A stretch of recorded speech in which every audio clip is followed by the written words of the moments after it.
جب کسی کی شادی ہوتی ہے تو لڑکی کا کردار دیکھنے کے لیے پہلی صبح ہی ثبوت مانگا جاتا ہے۔ اکثر کوئی چادر یا ٹیشو پیپر جس پر بلڈ کے نشان موجود ہوں۔ اس کے بعد یہ فیصلہ کیا جاتا ہے کہ لڑکی کا کردار کیسا ہے۔ تلخ حقیقت یہ ہے کہ یہ لڑکے سے یہ سب پوچھنے والوں میں بڑی تعداد خود خواتین کی ہوتی ہے۔ ساس، بھابھی یا کوئی پھپھو وغیرہ یہ کردار کی سند لے کر بیٹھی ہوتی ہیں۔ شاید جہالت کا اس سے بڑا اور کوئی لیول نہیں ہے۔ پردہ بکارت کے بارے ہر کوئی عقل و شعور رکھنے والے جانتے ہیں کہ یہ ایک باریک سی جھلی ہوتی ہے جو بچپن میں کھیل کود کے دوران سخت کام کرنے یا بھاری سامان اٹھانے کی وجہ سے بھی فریکچر ہو سکتی ہے۔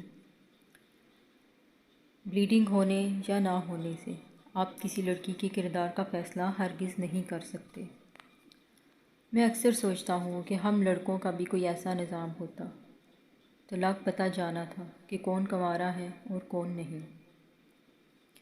خیر، ایک دوست کی شادی ہوئی اور اگلے دن اس کے گھر والے، جس میں خواتین شامل تھیں، اس سے پوچھنا شروع کر دیا کہ لڑکی کو بلیڈنگ ہوئی تھی یا کہ نہیں۔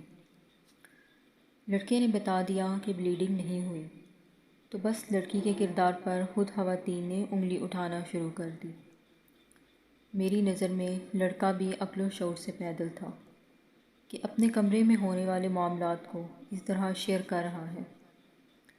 یہ تو میاں بیوی کے باہمی معاملات ہوتے ہیں اور ان تک رسائی میری نظر میں کسی تیسرے کا حق نہیں ہے، پھر وہ چاہے لڑکے کی ماں ہی کیوں نہ ہو۔ معاملات اس قدر بگڑ گئے کہ بات طلاق تک جا پہنچی۔ ایک لڑکے کی شادی ہوئی تو صبح لڑکے کے ہونٹ سوجن کا شکار تھے۔ یہ دیکھ کر گھر کی ہی خواتین نے سوال جواب کرنا شروع کر دیے اور بالآخر لڑکے نے بتایا کہ رات لڑکی نے زور سے میرے ہونٹوں کو دبوچ لیا اور میں نے بڑی مشکل سے، بس پھر وبال کھڑا ہو گیا۔ یہ تو ہمارے لڑکے کی جان لے لے گی وغیرہ وغیرہ۔ ایسی بھی لڑکیاں ہوتی ہیں بھلا، فلاں فلاں فلاں۔ اب کوئی بھلا پوچھے کہ جی پہلی رات جو کئی لڑکیاں ہسپتال پہنچ جاتی ہیں وہ کیا انسان نہیں ہیں؟ مطلب لڑکے اپنی شدت میں جو کچھ کر لیں درست ہے اور جائز ہے۔ اگر لڑکی شدت جذبات میں آ کر اس سطح پر پہنچ گئی تو کون سا عذاب نازل ہو گیا؟ وہ کوئی مجسمہ نہیں، وہ بھی ایک مکمل انسان ہے اور اس کے بھی جذبات و احساسات ہیں۔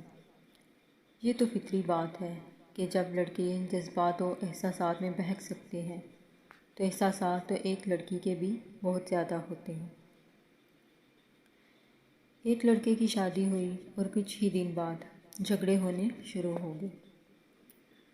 وجہ سامنے آئی تو معلوم ہوا کہ لڑکا پہلی رات نروس تھا۔ یہ بھی ایک نارمل بات ہے۔ شادی کی پہلی رات نہ صرف لڑکیاں بلکہ کئی لڑکے بھی نروس ہوتے ہیں۔ شاید وہ سٹریس کی وجہ سے بہتر پرفارم نہ کر سکا تو بیگم صاحبہ نے پہلی رات ہی یہ جملہ بول دیا کہ آپ تو شاید مرد ہی نہیں ہیں۔ آپ عورت کو مطمئن نہیں کر سکتے۔ پہلی بات تو یہ ہے کہ بہت سارے کام، ارد گرد رشتہ داروں اور دوستوں کا رش، فنکشن کی وجہ سے کئی دنوں تک نیند پوری نہیں ہوتی۔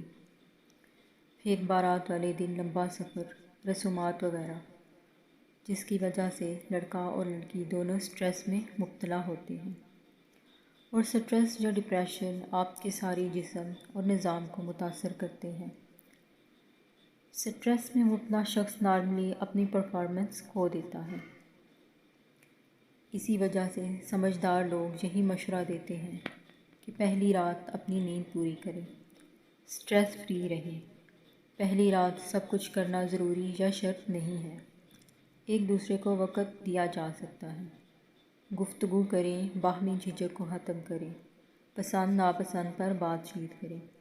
اگر دونوں کی باہمی رضامندی اور دلچسپی شامل ہے تو آگے بڑھیں، ورنہ پہلی رات ہی شرط نہیں ہے۔ اب لڑکی پہلی رات ہی ایسا طعنہ دے دے کہ لڑکے کے دل سے اتر گئی، معاملات خراب ہوتے ہوتے طلاق تک جا پہنچے۔